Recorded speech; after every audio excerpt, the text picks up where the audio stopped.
Wow. Oroota waan har'a dhageenyetu dhageessani jechuudha.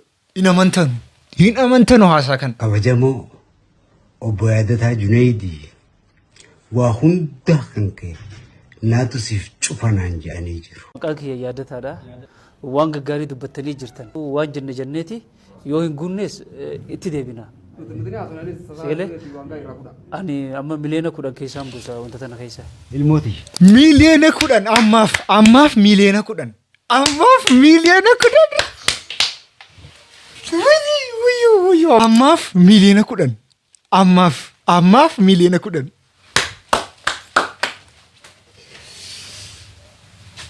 Kanin akkas iyyaa tureef kanaafan ilaan. Kanin akkas maraataa tureef kanaafan. Namichi kun immoo dhaamsa lama wayii dhaammatee jira. Ilmooti. Miidiyaa gubbatti poost naaf godhina. Waan daa'ima mucaan kun rakkoo yoo dhufte garuu itti gaafatamtu hundi kee ilmooti irratti. Akkam jirtan kabajamtootaa fi jaalatamtoota maatiiwwan kiyyaa kan biyya keessa jirtanii fi kan biyya alaa jirtan waan abbaa kiyya cinaa dhaabbachuuf jirtan waan abbaa kiyya cinaa. Maqaan kiyya Husniyaa Kadir Martuu Jaama kanneen itti dhaladhee Finfinnee. Inni kan biraa immoo Jawaar dhukkubbii isaa kanarraan kan ka'e waa tokko hin poosatne gara FB isaatiinis gara kamiinuu waa tokko naasofne namichi kun. So waa'ee kanaatiif immoo deebiseeran. Namittiin Jawaar Mahammad jettaniin tuni aangoodhaaf akkasitti miidiyaa kanarraa munnee lafarra hidhee afaan banti. Maaliif waa'ee Kadir Martuu tana gabbaatee hin dubbatin ilaa hanqa ammaan tanaatti? Waa'ee irratti Jawaar poostiin goone maqaa Jawaar hin kaasne. Waan sii godhuun qabu Kadir rabbi fayyaa isaatiin si haadha qabu siin jaadu. Rabbiin fayyaa waa hundaa harka jirtu sun rabbi fayyaan si haadha qabu. Oroota ijoolleen lama wayii dhiira tokko irratti wal nyaataa jiru. Rukuttaa qofatu jira waliyaaf. Isinii jiru jarri kun lama wal nyaachuu hin qaban. Isinii jiru jarri kun lama wal ajjeesuu hin qaban. Bakka an hin fedhu bayi keessa jedhe maaf hin baatu. Xiqqii watee hin bahu dhugaa hin bahu. Assalamu alaikum warahmatullahi wabarakatuh. Akkam jirtu naguma jirtu jarri hojiirraa dadhabdanii dhuftanii na laalaa jirtan. Jarri mana barumsaarraa dadhabdanii dhuftanii na laalaa jirtan. Jarri rakkinni maatii keessan isin aarsee biyya alaa deemtanii namaaf gadi gugguuftanii jireenya maatii keessanii jijjiiruudhaa jettan halkaniif guyyaa dhamaa jirtan. Jarri immoo guyyaa guutuu isin dabbaraa oolee hojii hojjechuun isin dabbaraa oolee mana keessa taa'aa jirtan. Jirtu naguma biyya nagaadha. Oroota har'a baay'ee gammadeen jira. Wanti gammade kun immoo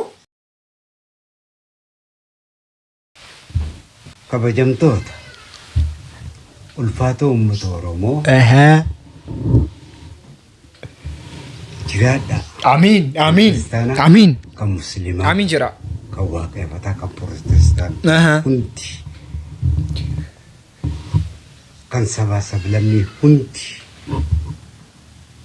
Kan Itoophiyaa hundi, kan Afrikaa hundi, kan Oromiyaa hundi,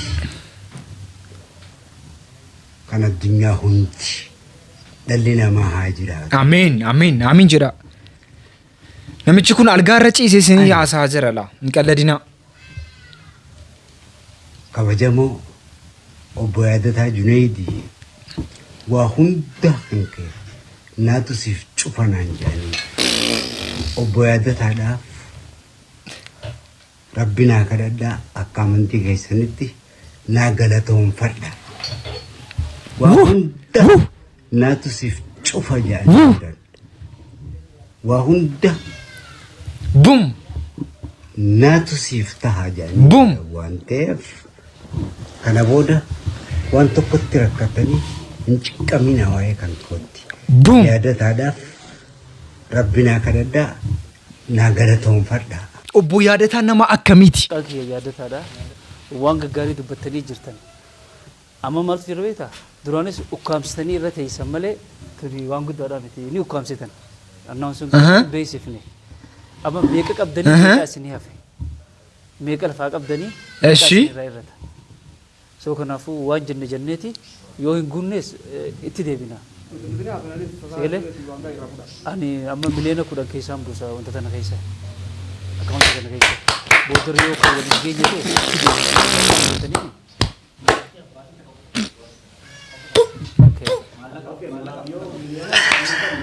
ninkan Boom.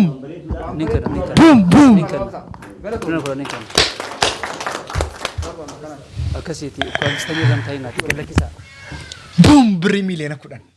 Birrii miliyoona 10 kun immoo isa jalqabaati. Kun akkasii qabdii jedhamu birrii miliyoona 10 tu uummanni Oromoo guutuun isaa hawwaatee birrii kana fitu. Obbo Yaadataan garuu hojiin isaanii nama akkamiiti? Dhataa Junaydii abbaa qabeenyaa dhaabbata guddaa Biraaytan Tireeding yoo ta'u waggoota dheeraaf jireenyaaf Yuunaayitid Kingdom keessa nama jiraataa turedha. Dhaabbanni isaanii kaffalaa gibiraa olaanaa biyyattii keessatti sadarkaa jalqabaa irratti kan argamu yoo ta'u dhaabbilee kanneen akka darbaa simintoo fi baankota daldala dhuunfaa olaanoo kanneen biroo caalaa gibira kafaluudhaan nama beekamtii argatanidha. Bara baajataa bara 2016 Dhataa Junaydii abbaa qabeenya dhuunfaa nama nu jaallati akkas nama nuun kakatu nama gizee maqaan keenya dhahamu akkas isa dhukkubsatee gizee ni algaa irratti hafu nu teenyee jaallaluun keenya baay'ee na dhibaa turen. Amma garuu Namittiin Jowaar Mohammad jettaniin tuni aangoodhaaf akkasitti miidiyaa kanarraa munnee lafarra hidhee afaan banti. Maaliif waa'ee Kadir Martuu tana gabbaatee hin dubbatin ilaa hanqa ammaan tanaatti. Gaafa Jowaar Mohammad hidhamu kan gabbahee gadoodee iyyee boo'u Kadir Martuu ture si galee gara laafaa namaati wallahi Kadir Martuu. Garuu warraan tana Jowaar Mohammad gabbahee waa'ee Kadir Martuu dubbateetii miti poostii godhee rabbi si haa fayyisu jenneen dhugaa rabbi ana ajaa'ibeetiin du'e si gala.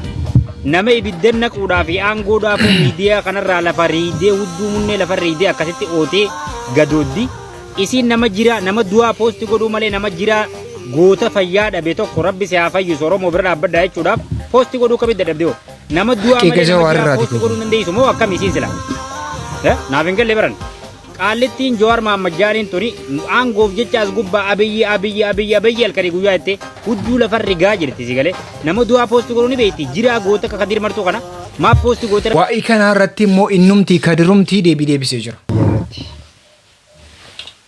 Jowaar poostiin goone maqaa Jowaar hin kaasne.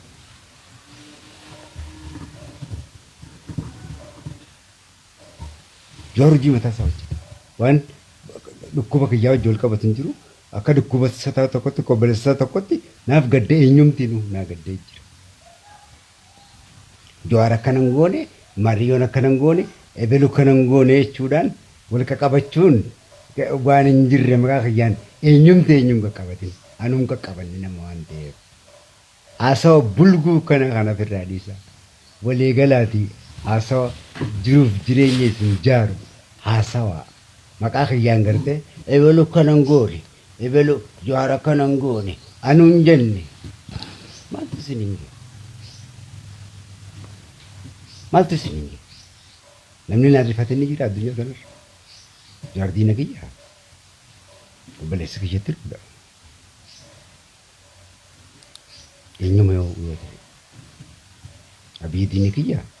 Marroon diina kiyyaa. Diina kiyyaa. Tigraay diina kiyyaa. Diina kiyyaa. Amaarri diina kiyyaa. Harariin diina kiyyaa. Soomaaliin diina kiyyaa. Diina kiyyaa mambalayeen kiyyaa. Orgobbaan diina kiyyaa. Afar diina kiyyaa. No. Hundinaa gaddee jira. Guraageen Sifteen diina kiyyaa. No. Hundinaa gaddanii jiran. Ministeeronni hundi Ebelu akkanan goone Ebelu Jowaar akkanan goone Adaanech Abeebee akkanan goone Abiyyi akkanan goone haasawa akkanaan fedhan. Dhukkubsadde yaadatu Junaydii naa galtee fedhaa isinin jee dhumate fixadhe. Kanaa achi waan biraan haasa'ina. Jowaar akkanaa maal Ebelu akkanan goone haasawa akkanaa dhaabaa obboleeyyan kiyya baradhaa hin barannees. Ammallee zeeroo maayinda keessa jirtan negaatiif keessaa gara pozitiif saayikooloojii. Jarri gidduu nama lamaa gidduu galtanii wal lolchiisuudhaaf wal nyaachisuudhaaf walitti kaasuudhaaf jarri maraattanu jechuudha. Asumatti dhaabbadha. Namichi kun immoo dhaamsa kana qofatu hin ta'in dhaamsa biraas dhaammatee jira. Gara biraatiin yeroo hedduun deddeebise. Ilmooti miidiyaa gubbatti poost naaf godhina.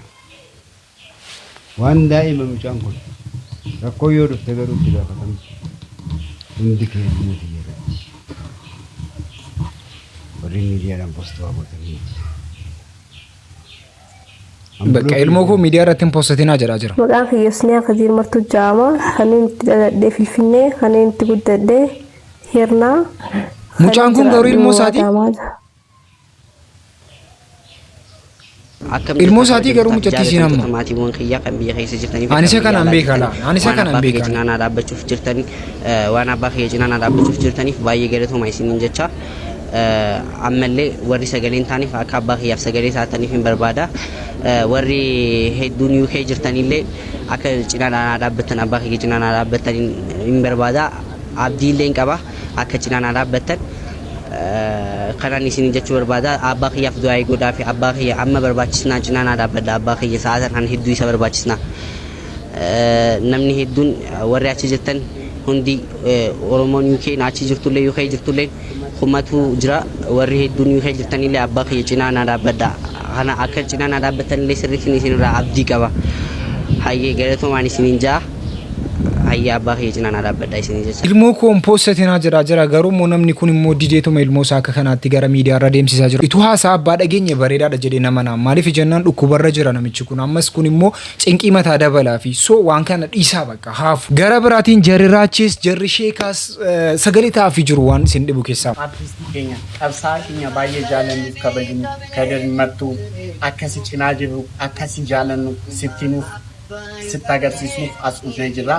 Ijoolleen keenya naannoo UK jiraatan obboleessi keenya Kadir har'a maallaqaa caala namatu isa barbaachisa akkamitti isa jaalannu akka isa faana jirru akka waa'ee isaa yaadaa jirru deemtanii qaamaan itti agarsiisuu qabdu. Ijoolleen keenya naannoo UK jiraatan akkasumas ijoolleen keenya Yuroop guutuu keessa jiraatan qaamaan deemuudhaan qabsaa'aa keenya artistii keenya Kadir Martuu akka bira jiru ummanni Oromoo hundi waa'ee isaa akka yaadaa jiru ummanni Oromoo ummanni isaaf qabsaa'ee hunda waan isaaf godhameef akka beekuuf akka baay'ee baaduu isa godhu akka sattimtan akka isa jajjabeessitan ni barbaannaa hundumti keessan qaamaan deemaa.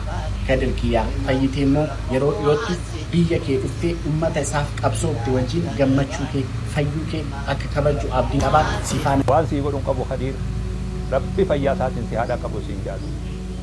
Rabbiin fayyaa waa hundaa harka jirtu sun rabbi fayyaan si haadha qabu. Rabbi si haa fayyisu. Fayyaa isa biraa taate yaa rabbi. Ka fayyaa qabu si rabbi fayyaan si haadha qabu. Fayyaa guddoo rabbi irraa si kadhadhaa.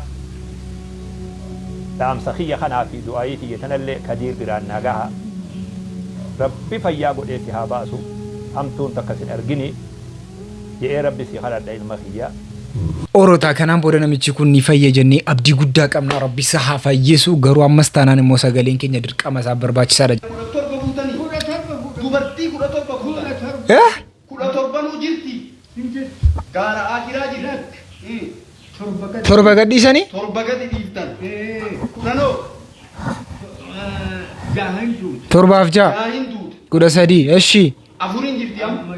Ijoollee meeqa qabdan tarii qabu? Ijoollee 12 fuudhee dhabee duniyaa akka bishaan dhiqaa sadii tokko. Namni durii kun ikkoon danda'amu.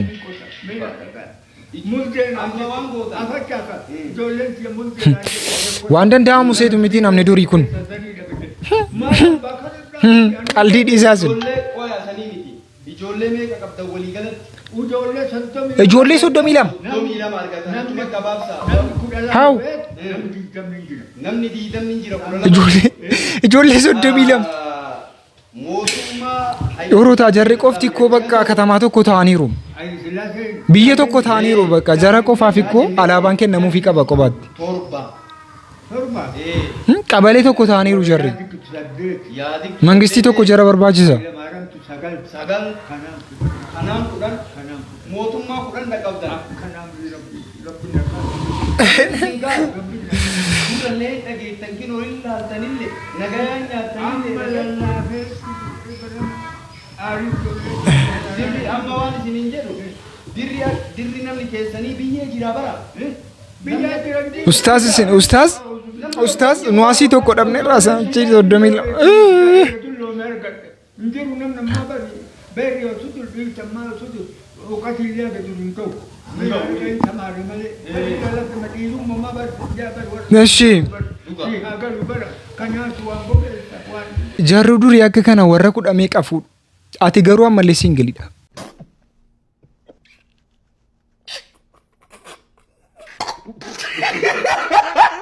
Ati ammallee singilidha.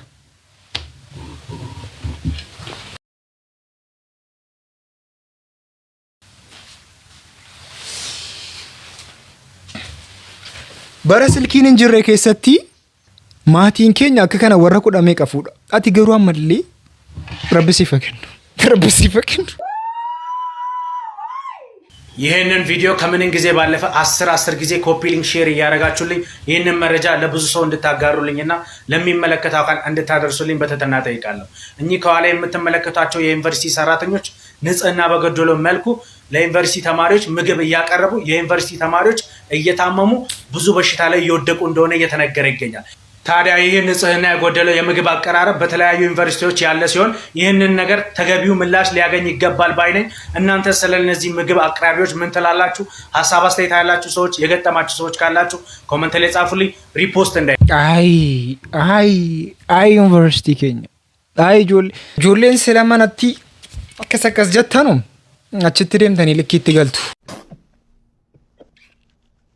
ማናይዳት ለማኛ ነከሲኒ ዲያታ ያነ ከሲን ዲያቱ ማናይዳት ማይን ኛታ ከሚተከስቶ ጀተማ ቆ አርካና ኢሳ ማለማድ ኢሳ ደራራ ብቻ ወላ ከስንቱ ፈን ወልንቱ ፈን ኢሳ ኦሮታ ሀረ ዋንቀውጢ ይጅራ ዋንቀውጢ ኦኬ ጉርባቶ ኮራይ ጆሌን ለማወይ ጀዳኒ ሜሜ ወጅላል በሬዱኮ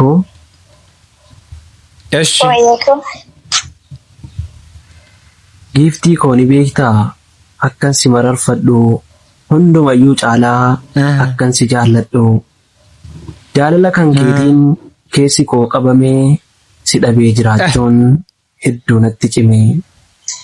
Abshir bareedaa koo hin yaadinna duraa qaamaan fagaadhullee yaadni koo si biraa wanni kiyya guutuu si dhuunfatee jira.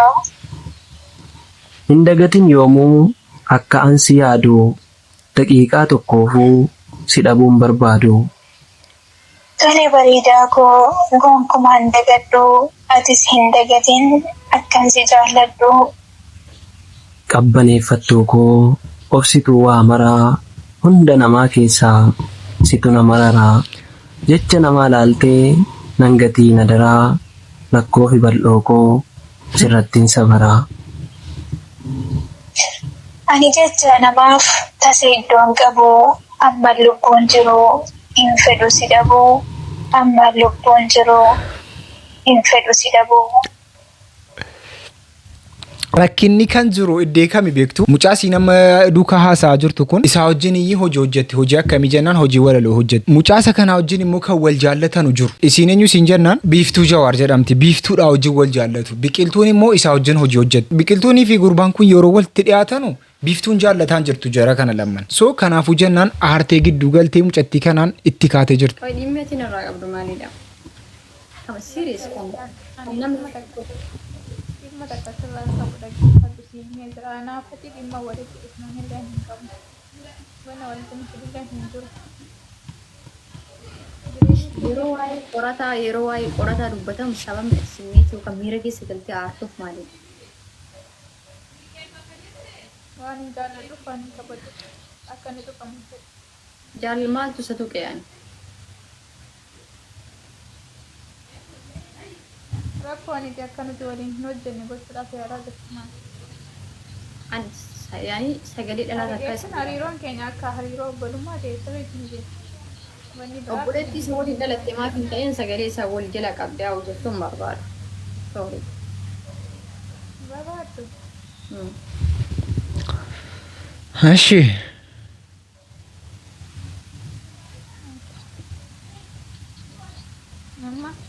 Ati namni biraa hin jiru sababni ati samalee dalagaa addii kana aaruun garuu barbaachisaadha. Hojjechuuf maali? Waan sila walitti hojjennee wal biraa qabnuudhaaf. Bakka an hin fedhu bayi keessa jedhe maaf hin baatu? Hin ba'u. Xiiqii watee hin ba'u dhugaa hin ba'u. Lakki hin baata. Hin ba'u. Itti fufa walaloon illee hin dhaabbatu. Lakki hin baata. Hin ba'u wanna fedhe dhufa malee. Illikiidhaan yoo kan dura sibira hojjetamee sibira jiru ta'e inni si dhoguu hin danda'u hatta manni keessa jirtu keessa namni si dhoguu hin danda'u sababni isaa silkiin kan keessa akka jiru kan kana booda sittiin ergamu hin beeka waan ta'eef hin baatamoo hin baatu na keessa. Ilaala ergamuu dhiisuu isaa ibsamu. In ergamu haaraa ergamuu fi kan haaraa ergamuu fi kan dura ergamee jiru nan beeka bar hin jira argaa hin ture waan ta'eef kan dura ergame walaloo shammu akkamtu akkas si bareeda. Innis yoo gadhiiste kan duraati. kan kana booda hin dhufu hin beeka ni baatamu jireenya koo keessa hin baatu. Ani jireenya kee keessa hin jiru ani jireenya mataa kiyyaa qaba jireenya mataa kiyyaa jiraata. Sababni ati suuraa waliin malee walaloon wala leessuu jettuuf maali bakka kun dhuunfaa kan keetti kaati gadhiisaatu baay'eetu jira akkasitti maaf hin hojjettu.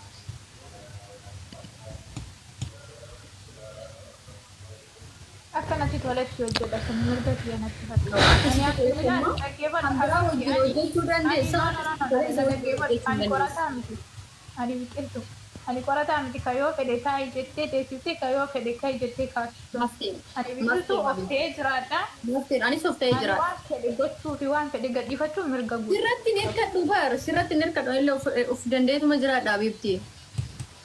Jechuun anaannaa ajajuun dandeessu fakkaata. Orota jara kana lama walitti araarsaa jedhanii isinii fidiyan yoo isin walitti araarsin eenyuun walitti araarsu bakka isin malee namni biraan jiru jara kana lamaan walitti nu araarsaa akka ta'e godhaa yookiin isiidhaaf nama barbaada yookiin waan ta'e godhaa bakka waan ta'e gochuun dadhabdanu isin sila sagantaan raaf qabanni kan fakkaata sagantaa waraatamu walitti deebinutti.